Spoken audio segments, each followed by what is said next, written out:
The origin of crisp manufacture in Leicester was born out of necessity in 1941, 1942 during the war. And the reason for that was that a small fish and chip shop in Jarham Street were limited in quota on fish and on potatoes. And most fish and chip shops in Leicester and probably all over the country were limited to about 2 days per week where they could fry and sell to the public. And the gentleman who ran the fish and chip shop in Jarham Street devised a way of producing crisps. And just up the road in Oxford Street was a processing food plant called Walker's. And although I don't know the exact connection between Walker's and this fish and chip shop, I can only assume that because he was unable to get the £1,000 capital which was required to expand the business, that Walker's became involved. And I imagine that at that point it was the birth of Walker's Crisps.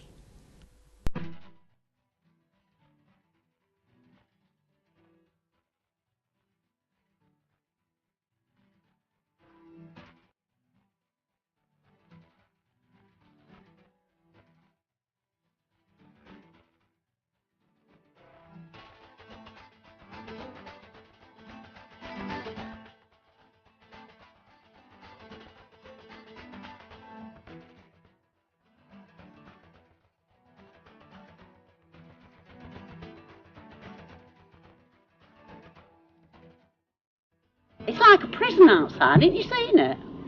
Maybe, but... We used to go through these iron gates and they said, right, you've got 12 months. You know, like, and then you go, these narrow stairs, and then in this place where we did the crisp, that's where it was all done, just one room. Little office at the top for Mr. Gerard and Mr. Barlow, and then our little bit of a cloakroom at the other end and toilet. When it did start, it was really laughable, you know, to get all these crisps going and putting the salt in, but that died away. We used to salt them on the table and then pack them in. And the butchers used to peel the potatoes downstairs and slice them, and they used to carry them up for us to fry in the pans. It was a bit dodgy when it was hot weather up there. It was, you knew you was working up there with the heat sort of thing. But as I say, it was a nice atmosphere there. Yeah. And then look what it's gone on to. Yeah. It's gone on to... One thing I do remember was the intense cold in winter, because it was food. And one thing that my mother complained of was the intense heat in summer. There was no ventilation, not in those days. There's only about 30 of us, and it was a very family atmosphere. We all knew each other, and there were quite a few young ones. In them days, it was virtually in the country. The bottom of my road was a farm, and there's a black paddock went along and under a bridge, and then you went on to what was a country lane, and there was only half a pavement one side. Outside Walker's, it was all fields, and there was no pavement, it was just grass. I say this for a reason, because I'd been trained in mobility down at rehabilitation, and no mobility of those days could help me there. So my first day at Walker's, my brother took me on his little motorbike, and he took me and fetched me from Walker's until my mother got a job there in the frying room. Yes, in 1964, Walker Crisp, that was my first job, because I came into this country in 1964. And on that time, there was so many Indian people was already working, especially on night shifts. And I think that was really good for Walker Crisps to employ Asian people on that time, because there were so many Asian people who was unemployed, and Walker Crisps was taking them as employees. And because my father, who came not long ago before me, he came in 1963, and he started Walker Crisps, and that was his first job and last job of his life.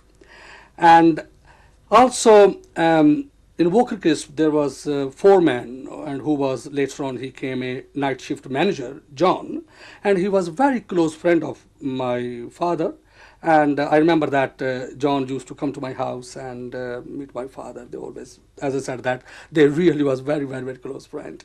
And also in Walker Crisp, my brother was working there, and he'd been working there something like 16 years. You know, we've got 3,500 employees. It's difficult to have a small family atmosphere when you've got that many people. But that said, you know, I'd like to think, and it's not just me being wistful about it, I think the facts would support it. People are at the heart of what we do. Now, you've probably heard 10,000 chief executive officers saying about that. I think Walkers mean it. Right on! Right on! And we used to work overtime till 8 o'clock at night to get orders out. Once they started, the orders, everybody wanted them. You just couldn't make enough. And as I say, they were packed, I think it was 18 packets in a tin. And we used to go out with these tins and bring empty tins back. And if you got back to the factory and you got nothing to do, you just went and counted some crisps into a tin and you labelled it and you wheeled them out on the little trolley and loaded your van. You did everything, you know, to help each other. And everything was slow. It was different days, you see. And I took a bag and put under the funnel, and 1 ounce of crisps fell in. Then I took the bag and put it on a belt, where girls just straightened the top, and then it went to the sealing machine. There was only 2 machines that got in the factory, all the rest was handwork. We did work long hours at the time, but it didn't seem like long hours. We had so much fun, such laughs with the girls and that. And even when you'd been out on a run and you came back in the day, you'd have such a good laugh. At times you had to go outside and stand up against the wall and hold your stomach because you got cramped from laughing. And this is the sort of thing that, you know, made it really worthwhile working there. We used to have some fun there. We used to dress models up, dummies up, and say, there's a lady wants a job, she's outside there, you know. Yes, we worked hard, but it was nice. When it was the Queen's coronation, Mr. Walker came, and him and Mr. Gerard and Cyril, the other manager, they all went up on the roof and they put a flag on the roof. But to do that, they crossed the tea room, so we seen them all go up. When they came down, Mr. Walker nodded, Mr. Gerard smiled, and we all booed Cyril, the manager. In fun, you know, we all booed him, and he just blushed, he didn't know where to put his face. At Christmas, we used to get a £2 pie for a Christmas box. And one year we didn't think we were getting it, so we went on strike. And we said, no, my mother's expecting that pork pie this Christmas. And Mr. Gerard came out of the office, he said, you're getting it? I said, all right, all back to work then. And that's true. That's true. Once they had a fire, one of the fire machines caught fire. Mr. Gerard gave the orders, opened the doors, and everybody run. Well, somebody grabbed me, and it was a lady that thought of her money first, and she took me straight to the cloakroom to get our handbags. And the factory was on fire. And when Mr. Gerard found me, we were coming out with our handbags and coats. You know, he sort of, where's Helen, where's Helen? And the maid took me out, she said, I won't leave our money behind. So I ran in and shouted, Mr. Gerard, the boiler house is on fire. He says, grab an extinguisher, eh? He grabbed one, I grabbed one. So in he goes in the boiler house. Fair enough. I knew how an extinguisher worked, but unfortunately for Mr. Gerard, I'd never used one before. So I turned it upside down, bangs the nozzle, but forgot to get hold of the hose, didn't I, at the time. So he had a very, very wet suit. I apologised after, he said, that's all right, Ray, we put the fire out, and off he went. We're sending you to Walker's Crisps, for God's sake behave yourself. So it was a case of doing my deliveries, throwing the papers over the traffic office counter and being told to get out quick. Well, I did. I went out quick one day, and going through the door, I bumped into this chap in a suit, and I said to him, why the hell don't you look where you're going? Well, it turned out it was a transport manager, and that's how we met. Well, he was the one who eventually, after keeping me there for about 6 months as a temp, gave me my first employment. And that was the beginning of the happiest time of my life. So I think people do vote with their feet, and if our pay and conditions weren't competitive or attractive, And you know, that's quality of life stuff as well. It's not just pay, it's how you treat it at work. If we were very fast and loose with our people, then trust me, the turnover at our plants like Leicester would be at the kind of county average, and it's a lot lower than that. People were proud to work there. I was happy there. And that's about it. But it was a job for life. It was great. The conditions were smashing. After. And Walker's crisps are popular now, aren't they? All over the place. But I still say they tasted better when we did them, by hand. Organic, is that it? Yeah, I think that's what they call it, yeah. And they didn't have all these flavours and Gary Lineker kicking his ball, were they?